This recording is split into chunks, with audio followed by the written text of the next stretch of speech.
Alright, today we will be talking about the product and quotient rules, which was I just said last time that we were going to talk about. So let's go ahead and talk about those bad boys. Okay, so some difference, constant multiplication power rules we know, product rule. Okay, now the product rule says when you have a product, so like for example, what is the derivative? And the product rule deals with when you have one function times another function. And usually you want to keep that limited to two functions. So if you have the sum of two products, you're going to be doing the product rule twice, just so you know. So what is the derivative of cosine of x times sine of x?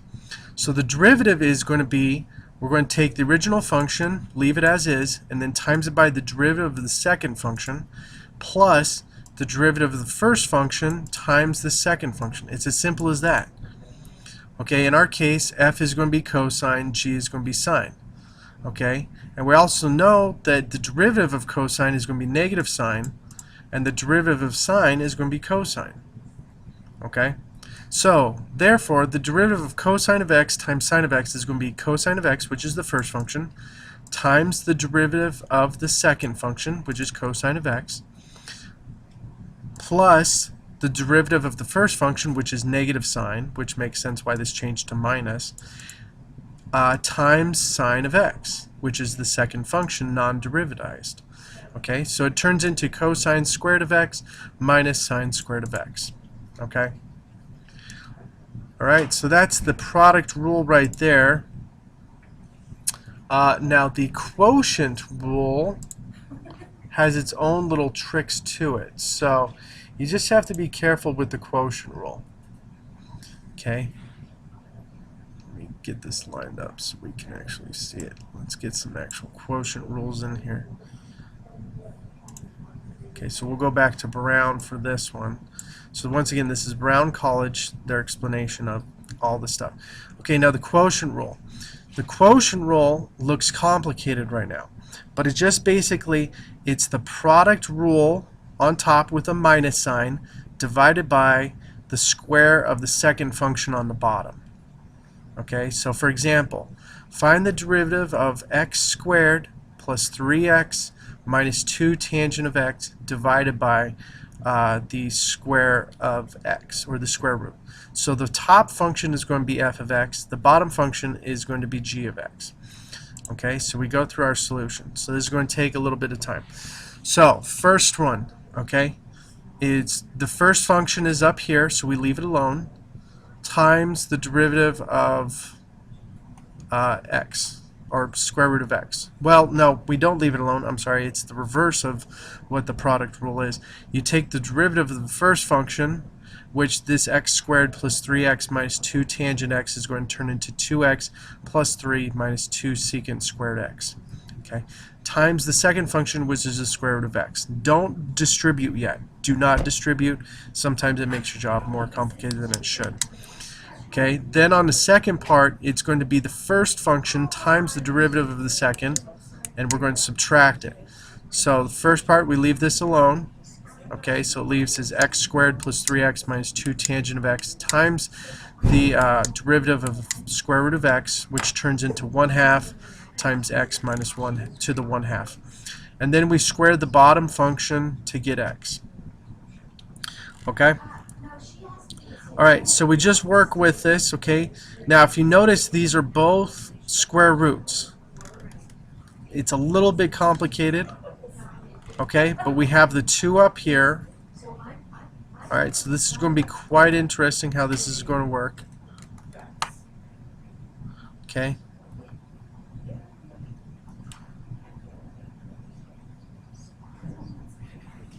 So what we're going to do is these two are going to combine. Okay.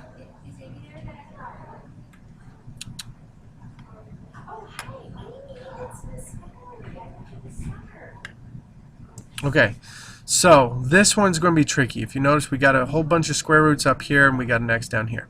So if you remember when we were talking about evaluating limits, that to simplify some stuff that have some square roots, you just multiply by the conjugate. Well, we're not going to be doing that. We're going to be multiplying top and bottom by 2, okay, 2 square root of x. Now what's going to happen here is this is going to be simplified when I distribute that 2 square root of x. This is going to turn into 2x, and this is going to turn into 2x to the 3 halves.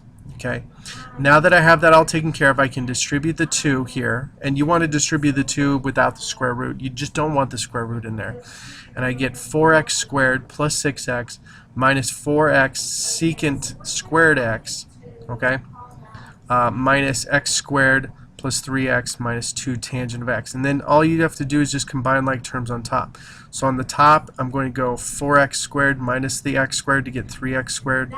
6x minus the 3x to get the 3x here.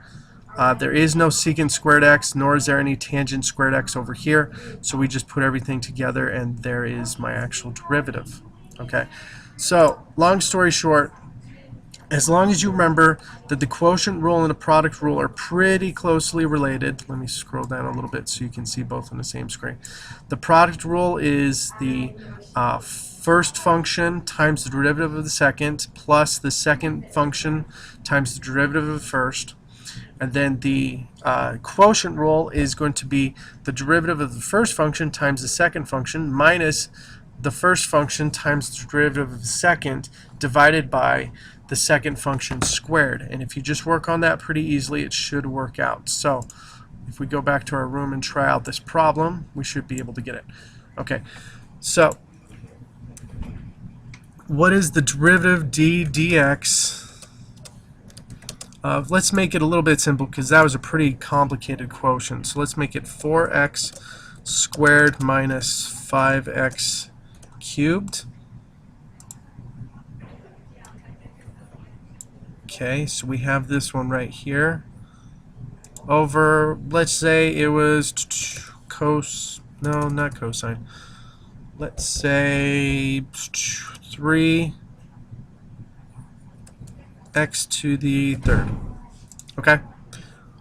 Alright, so the quotient rule is going to say, okay, so this first function up here, this is your f of x. And this function down here is going to be your g of x. Okay, so it's going to be derivative of the first. So the first one is going to be 8x minus 15x squared. Okay, so that's the first function. And then we're going to times it by the bottom function, which is 3x cubed minus, okay, the second function, which is going to be 9x squared times 4x squared minus 5x cubed. Okay, so that's all just the top in the quotient rule. Okay, and then the bottom is just going to be the bottom part squared. Okay, so this is going to be 3x cubed raised to the second power. Okay, so this is all going to simplify. Now if you notice I don't have any square roots, so I'm going to be okay to distribute. So the top part is going to have 24x to the fourth minus 45x to the fifth, okay, minus 36x to the fourth plus 45x to the fifth. Okay, so that's on the top, well, that's the top portion. The bottom portion I haven't even touched yet. Okay, so the bottom portion is going to become 9x to the 6. Okay, so I go ahead and I start working on the top. I start simplifying even more. Okay, and by that I mean, okay, I'm going to combine these two, and then I'm going to combine these two. And if you notice, one of those is going to cancel out. So I'm left with negative 12x to the fourth. Yep.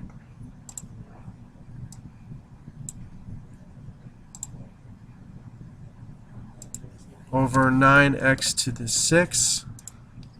Okay, And if you notice, that is going to simplify to -4/3. And you could say, if you want, I wouldn't say it, I would probably just leave it as x to the -2nd, or you could just put this over x squared. It's up to you.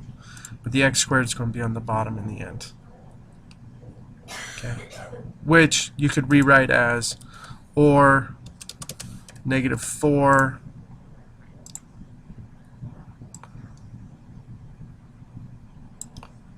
over 3x squared, or you could also have -4/3 x to the -2nd. You know, it just depends on which method you like the best. I would say probably the least messy one to deal with is probably going to be this one, especially when you're trying to find slope.